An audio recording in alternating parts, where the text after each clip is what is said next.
Fala galera, sejam bem-vindos! Hoje a gente vai falar sobre Thor Ragnarok, que a gente assistiu, e temos algumas considerações, referências, relações com os quadrinhos, né? Sim, e também da mitologia nórdica. A gente vai dar um passeio por todo esse rico mundo que acabou depois trazendo pra gente aqui o filme. E a gente já avisa pra vocês que pode ter alguns spoilers, né? Pode, muito provavelmente terão. Então se você ainda não assistiu, guarda esse videozinho lá pra ver depois de ver o filme, tá bom? Ou não xinga a gente não quer nenhum boneco de voodoo. Voodoo é pra Jacu!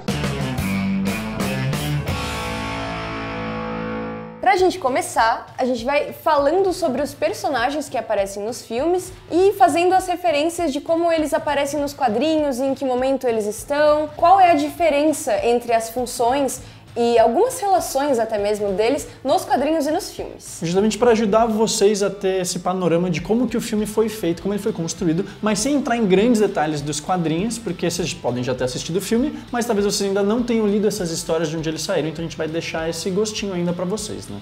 Nice. Bom, a gente tem que começar justamente com o personagem que dá título a todos esses filmes, né? Que é ninguém menos do que Thor, Deus do Trovão.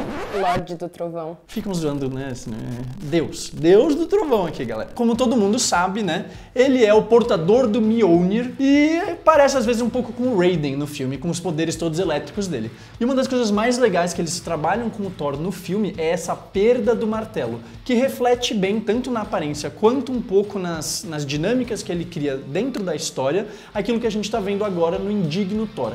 Embora em um caso ele perca o martelo, que nem todo mundo viu no trailer também, pra Hela simplesmente destroçando ele, enquanto nas HQs isso foi um pouco diferente, as situações que criam são muito parecidas, porque ele perde a maior fonte do poder dele, da qual ele era tão dependente, e começa a ter que lembrar que, na verdade, tipo, ele é um deus, o deus do trovão. Ele basicamente esquece que ele é extremamente poderoso sem um martelo, cara. Acho que o segundo personagem que a gente deveria mencionar, considerando a cronologia do filme, é o Surtur, que foi uma grande surpresa de aparecer no filme, já que ele não aparece nos trailers. Mentira! Embora ele apareça em alguns quadrinhos, né, ligados ao Ragnarok. E para vocês, caros estudiosos acadêmicos que aqui estão nos assistindo, vocês sabem que ele aparece também nas Edas nórdicas, como sendo aquele que causa o Ragnarok, que é algo trabalhado também logo no comecinho do filme, meio numa tiração de sarro assim do Thor com ele. Outro personagem muito importante que a gente tem em Thor Ragnarok é o Heimdall, né, o protetor da Bifrost.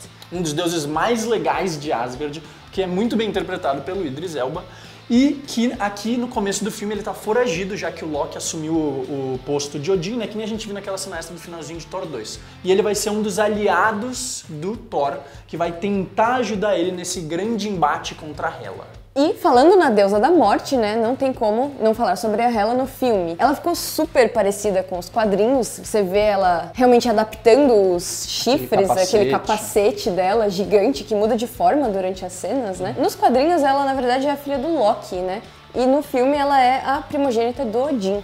E nos quadrinhos é diferente porque nos quadrinhos eles acabam sendo mais próximos daquilo que é o Ragnarok original, aquilo que é a mitologia original, em que ela é de fato filha do Loki. Lá na mitologia ela até tem uma aparência um pouco diferente, ela tem metade do corpo morto e metade vivo, justamente para mostrar esse negócio de ser a deusa da morte. E ela é uma das pessoas que causa o Ragnarok. O Surtur é muito importante, que nem a gente falou, mas na mitologia a importância dela é meio pequena nesse quesito. Enquanto no filme a gente viu, né? Ela é muito mais poderosa do que o Thor, do que o Loki, do que muita gente. Inclusive com aquele army dela de... Sim, de Droggers, de zumbis vikings, né? Que é uma criatura tirada também, é toda a estética deles, das crenças que os vikings tinham lá há muito tempo atrás, uns milênios aí. E é legal que ela é tão forte que ela era a general do Odin.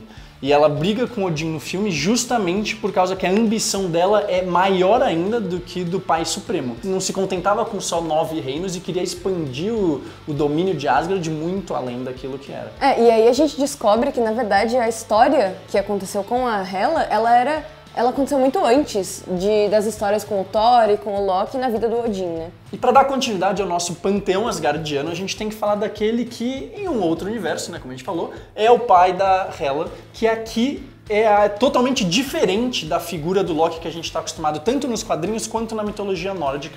A gente vai ver que o Loki no cinema se transformou num anti-herói. Ele ainda é o deus da trapaça, tal, fica trolando o Thor e outras pessoas, mas ele tá tentando salvar Asgard junto com o irmão dele. Só que é interessante que tipo o papel dele no Ragnarok do cinema é totalmente diferente, tanto aquele dos quadrinhos quanto da mitologia, porque ele é um dos grandes vilões nos quadrinhos e ele é um dos grandes vilões na mitologia, liderando exércitos para atacar Asgard. Ele é o pai de monstros na mitologia.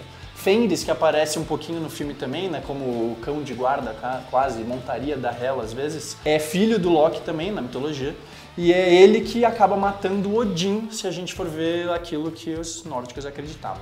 E seguindo a linha cronológica do filme, o próximo que a gente deveria mencionar, óbvio, que é o Odin, né? A gente vê a despedida do Odin nos cinemas pelo Anthony Hopkins, que eu gostei bastante do peso que ele deu pro personagem chegando ao fim da vida, né? Mesmo depois da morte dele, ele é o responsável por mostrar ao Thor que o Thor é muito poderoso sem o martelo dele, né? Ele talvez acabe sendo até mais pai depois da morte do que antes, ajudando mais o Thor. Além dele ser mais pai, ele tá até mais humilde nesse filme, né? Ele tá um clima mais amigável como Odin. Mesmo depois a gente descobrir que ele era um belo deus da guerra com a Hela antes de Thor e Loki aparecerem. Meio conhecido já isso aí, né? De que ele era meio belicoso, às vezes. Ainda mais pra gente que lê os quadrinhos, que sempre vê ele com aquele gênio super esquentado, mão na cara de todo mundo, brigando, banindo Thor, não quer saber de ninguém.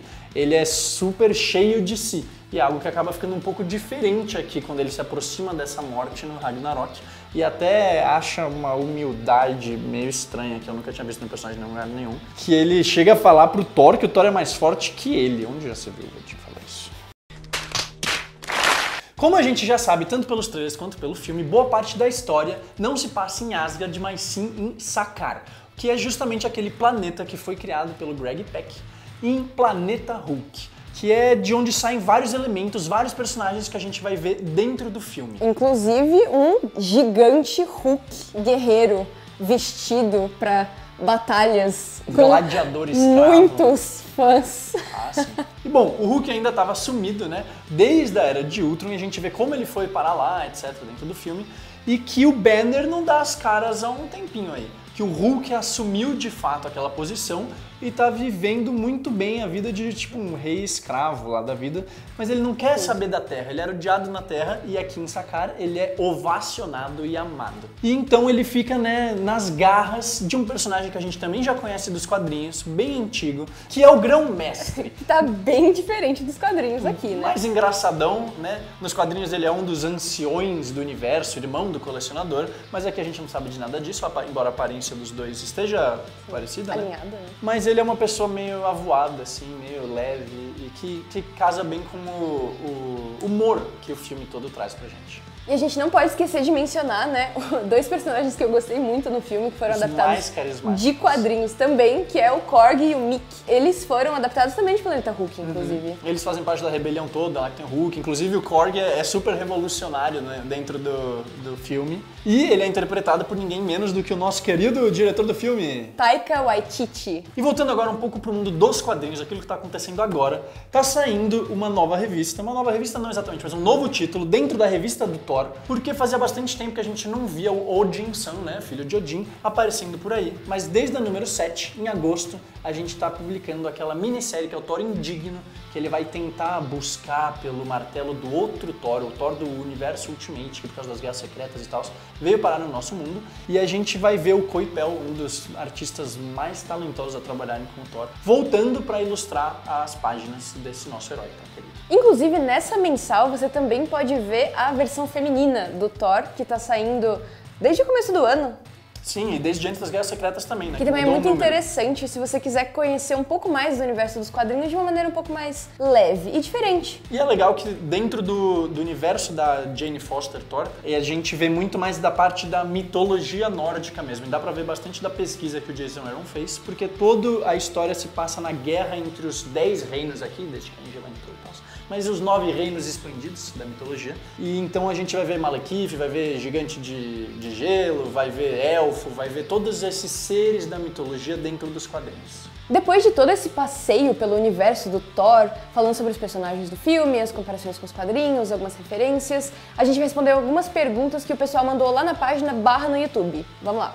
Para nossa primeira pergunta, o Ryan da Silva Assis perguntou quando que vai sair a Guerra Civil 2. Não se preocupa, Ryan, que agora já no comecinho do mês, novembro mesmo, você pode ficar de olho nas bancas que a revista tá chegando por aí, pertinho de você.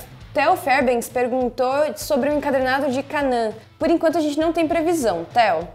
E eu vi um pessoal também perguntando sobre o Neonomicon, que eu mencionei no outro vídeo, e ele também está nos títulos que a gente não tem previsão ainda para 2017. A gente vai torcer para que eles apareçam nos títulos de 2018, né?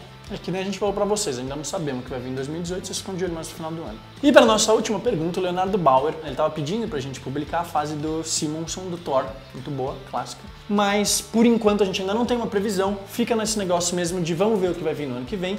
E se vocês querem que a gente publique, então concentre essas perguntas lá na nossa página do Facebook, que a gente vai olhar isso e vai passar para as equipes responsáveis considerarem na hora de definir os planos para o futuro. Então é isso, galera. Espero que vocês tenham gostado. Deixa aí o seu comentário dizendo o que você achou do vídeo, deixando a sua sugestão de título, pode ser aqui, pode ser lá na página da Panini. E não esquece também de falar um pouco com a gente sobre aquilo que você achou do filme, se o personagem favorito de vocês, que nem o meu, que nem acho que talvez o da Rafa, foi o Korg, interpretado pelo diretor. O que vocês gostaram desse tom de humor tão diferente dos outros? Conversam aqui um pouquinho com a gente também nos comentários. Até a semana que vem! Falou!